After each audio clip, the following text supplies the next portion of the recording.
That will never work. You can't publish that. Seriously? Don't. Oh my God, that's another thing you can do. That's bad. You probably should find other hobbies. You ever learn how to stop? Stop. Quit while you're in. Don't bother me. I've seen better papers. Do you really want to do that? And my third grade, get up.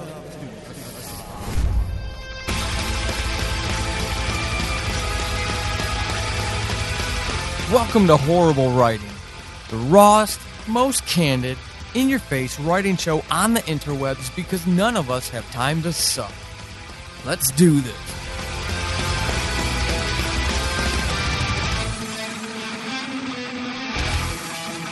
Herman Melville, most likely, was bipolar. Jack London, the first millionaire author in history, probably bipolar. George Orwell once said, "Writing a book is a horrible, exhausting struggle. Like a long bout of some painful illness." The Fitzgeralds, Mark Twain, Tennessee Williams, Sylvia Plath, Emily Dickinson, Stephen King, Anne Rice, David Foster Wallace, and J.K. Rowling. All of them are writers, like you and I, who are struck by what Hemingway once said, or referred to as the artist's reward. And of course, I'm talking about the deeper, darker elements of being a writer. Things like mental health illness, to include depression. Now, I want to welcome you to Horrible Writing, Episode 8. This is Paul Sading, your host. How are you doing? I know that's a little heavy-handed introduction. That's kind of dirty play by me. I apologize, but I did it for effect. I did it to make a point. For this theme. Again, I started doing this show because I want to catalog my writing journey. I should have started years ago. And I didn't. It doesn't matter. I didn't, and I am now. And, you know, I'll get thoughts all the time, just like you do. And I wanted to capture them. It's great that there are so many writing podcasts out there that talk to you about the techniques, tools, and tactics of how to create, whether it's audio drama or short stories, poems, or a novel. Writers migrate to those kind of podcasts to learn the trade, and that's awesome. And there's other elements of being a writer that are equally, if not more important, in the big scheme of life. Not that I want this show to fill that niche. That I don't even want to call it a void, because I don't know all the podcasts that are out there. And nor am I inclined to go search them out because I'm protecting my writing time. But as I go through documenting this journey towards becoming a published author, even if that's, I won't do vanity publishing, but I will self-publish.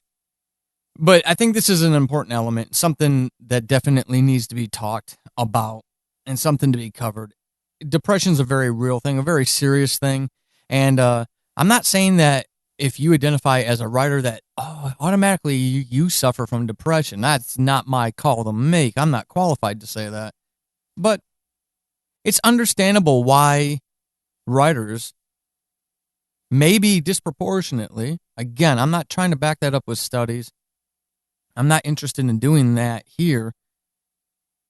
Though I would love to hear from any of you who actually have studies peer-reviewed, please, that are, floating around out there about this. And I'll be more than happy to share it with everybody, but it just goes and it makes sense, right?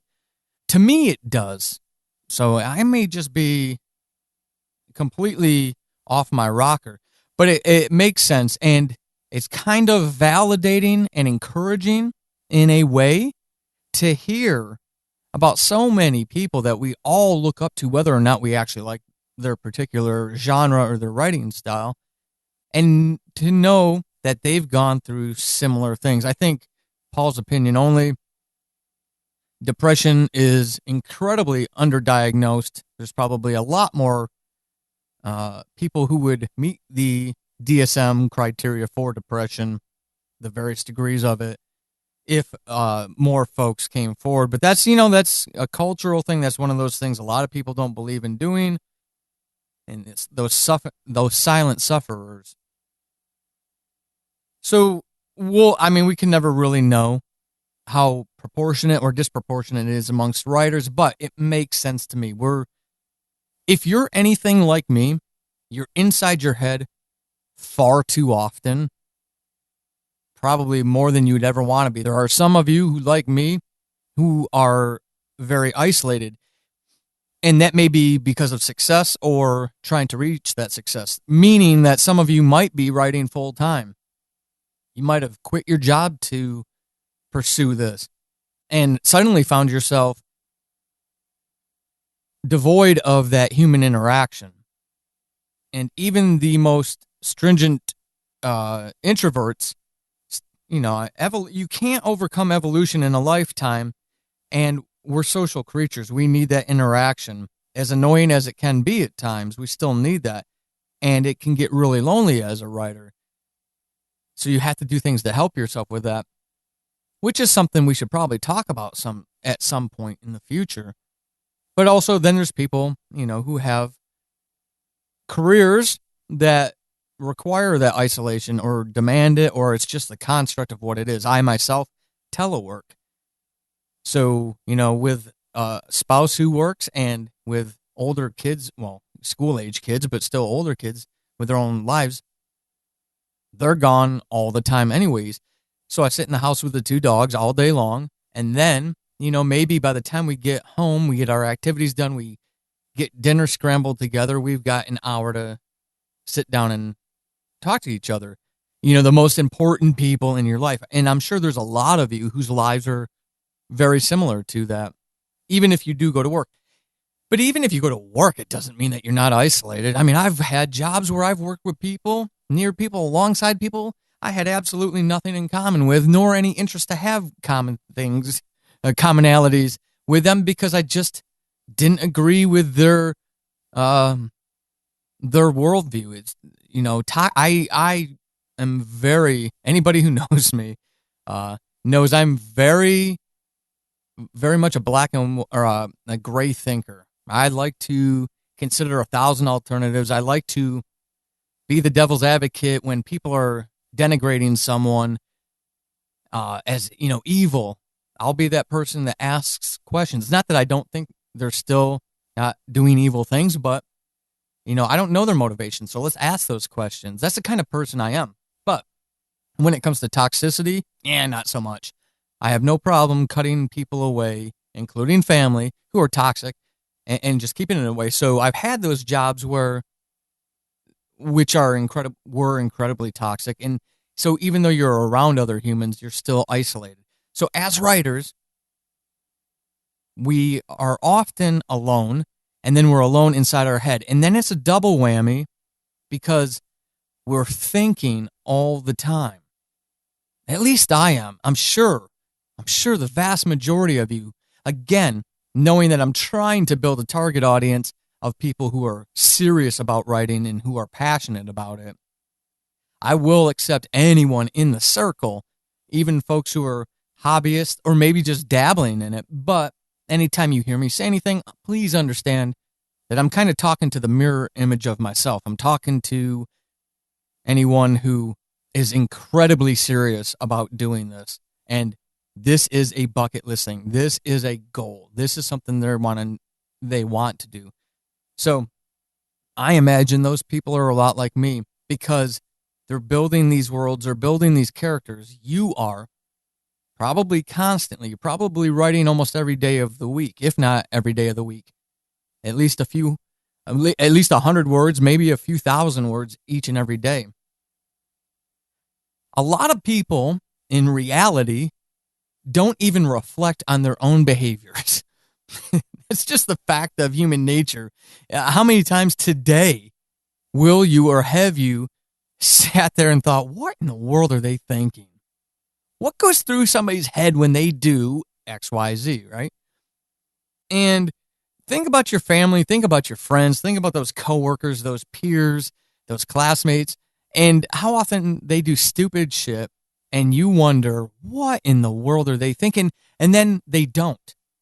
You can confidently at least conclude for yourself that they don't. They don't think about the things that they say. They don't they don't show any reflection whatsoever. So in general, because it's hard to reflect on ourselves. It's difficult. And there's a careful balance, obviously, that has to be achieved, because if we do too much of it too critically, we can really tip ourselves over into a dark place we don't need to be. That's not healthy for us. So the general population doesn't even do it for themselves. As writers, we do it for ourselves. We are our own worst enemies, except for trolls on social media and those book review places that just want to tell you how lousy of a writer you are. We already know that, folks. It's already in our head. We're more than comfortable understanding that we're horrible. We don't need you telling us. That's the headspace of me. I'm not going to talk about you, but I'm going to talk about me. I see that in a lot of my writing peers, my writer friends. So I'm not going to talk for them. I'm not going to put thoughts in the head. But that's where I come from and where I'm at with it. I don't need anyone's help in thinking about myself, that metacognition, thinking about how I think about myself. I do quite a good job. So as writers, the general population, can't be bothered to think about themselves, the things they do, the things they say, the things they think. As writers, we do that constantly, and then we're doing it not only in our worlds that we're creating, not only in those characters that we're creating, but also the world in general. Where do we draw our inspiration from? A lot of us draw it from our friend circles, the people around us, the people we know. A lot of us take it out of the horrible news that we see all the time. And we think about those things, those people, those motivations. We try to get into those headspaces so we can create realistic characters mimic or are inspired by the world that we see around us. We do a lot of internal introspection, and we explore a lot of dark stuff in our heads. And we're constantly doing it because we're constantly writing. We're constantly creating. I've got friends who listen to this show. Wonderful people. Raul Vega of an upcoming audio drama, Rose Drive Podcast. You're going to absolutely love it. Him and I have had great conversations. He writes, even though I think he's way too hard on himself, but he writes, but his true blessing, if you will, comes in the audio sphere. He can create a story without a word being spoken. What a gifted talent. But so this isn't obviously pertinent to just writers, creators in general. But we explore darkness and dark things and things that can lend themselves to depression. Even those folks who write romance, you have to have conflict. Stories have to have conflict. If they don't have conflict, what's the point? So exploring conflict. So it doesn't have to be a thriller or a horror story to set the wheels in motion. It can be, it could be a children's story where as the creator, you have to draw on a number of sources to create that realistic conflict that will resonate with listeners and readers. And so we're in that kind of headspace all the time. It makes sense that our population would be vulnerable, if you will, to struggles, mental health struggles. I say all that to serve as a warning. I made a post on my Twitter a few weeks ago, at Paul Sading, if you want to follow me out there. But I made a post out there a couple weeks ago because a lot of the time I will hear from folks who want to do what I'm doing, who are fascinated by how much I can produce, which I don't even feel is reasonable because I'm not producing as much as I want to, but that's my cross to bear. But and some folks will actually be not jealous, that's got negative connotations, but more envious about the things that we're creating. And I remind folks, I ask people to think about, to not be envious. And I mean that seriously. I am not being flippant and I'm not being whiny, even though the subtext of this is whiny. That's a fun little poke. That's how I deal with stupid shit and stupid people is, when they talk about writers being whiny, embrace the term. This is a complete sidebar, but embrace the term. If you're a writer, if you're a creative, let people call you whiny. Who cares? They don't get it until they walk the path in our shoes and our steps, until they're in this headspace constantly that I just got done detailing. Who cares if they think we're whiny? I don't care. I really don't. You need to walk in this shoe. You need to care about the world to the level that we care about it, to tell stories, to reflect the world back, the image of the world back at itself. I mean, that's what we do through art anyways, right? We don't have the luxury of only listening to the news channel that we love and getting the news that we want to hear and pretending like all the other perspectives don't count and aren't real. We don't get that luxury. We have to consider both sides because we're trying to create a realistic story. And in order to do that, you got to bring in different people, different perspectives. So we get exposed to mentalities and worldviews that are completely antithetical to who we are as people. That stuff is exhausting and takes a toll. So if you think I'm whining, oh, great, good cookie for you. I don't care. Not at all. And if you're a writer and people are telling you you're whining, embrace that term. Just like I do with the subtitle of this show, horrible writing, ... and whining. I'm embracing it. It has no power over me when haters gotta hate.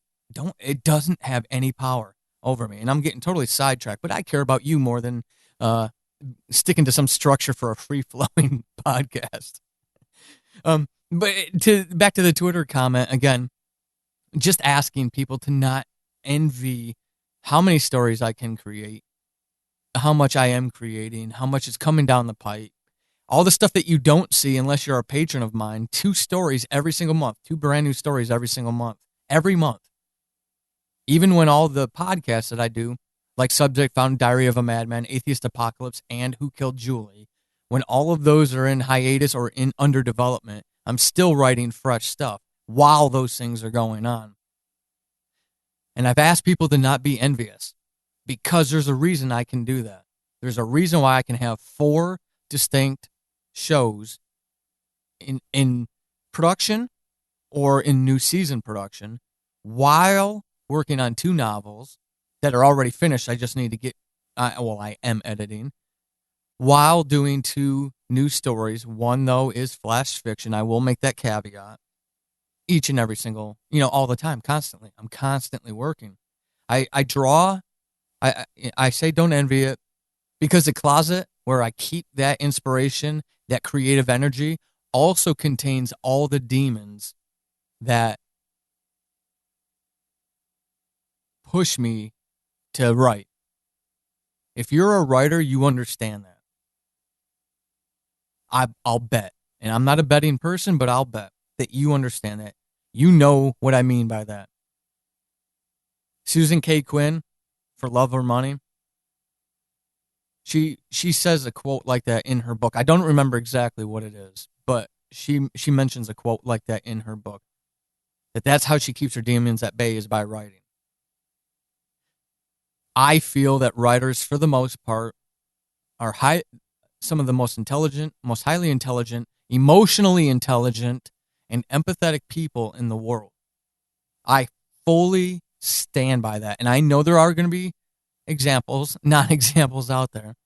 But you, the passionate writer, the writer that's taking this seriously, that is driven to create, I fully believe that you're highly intelligent, highly emotionally intelligent, which are 2 different things, and then incredibly empathetic. And you mix those three things up, and if not carefully managed, boy, oh boy, that could be bad. So we shouldn't be envied. As writers, we owe it to ourselves to understand that. I know that. I know that closet door that I open each and every morning at 4. Okay, I'm lying. It's not at 4:58. My alarm goes off at 4:58. My old ass doesn't get downstairs until 5:10. But I'm awake, just stretching.